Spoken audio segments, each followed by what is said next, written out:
Hello guys အားလုံးပဲမင်္ဂလာပါဒီနေ့မှာတော့ကတ်ကို PC မှာဘယ်လို download ဆမ်းလဲဆိုတာကိုပြောပြပေးတော့မှာဖြစ်ပါတယ် Okay ကျွန်တော်ပထမဆုံး Chrome ရရင်ဝင်လိုက်ပါမယ်ဒီ Chrome ရောက်ပြီဆိုလို့ရှိရင်ကျွန်တော်ကတ် PC download လို့ရိုက်ထားလိုက်ပါ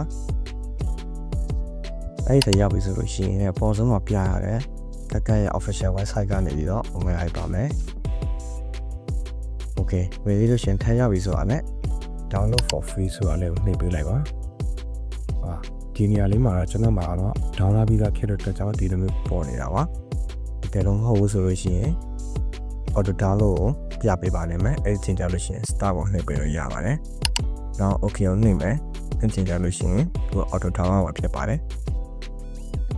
download ပြီးသွားပြီဆိုလို့ရှိရင်တော့ကျွန်တော်တို့က download ရဲ့ file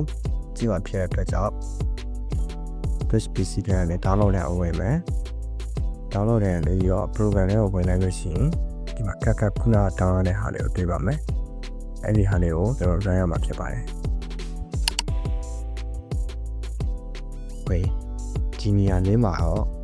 ကျွန်တော်တို့ဒီကောင်0ကနေပြီးတော့0 pattern ကိုပြီးဖို့အတွက်စရမှာဖြစ်ပါတယ်နောက်ခဏစောင့်လိုက်ပါအောင်မယ်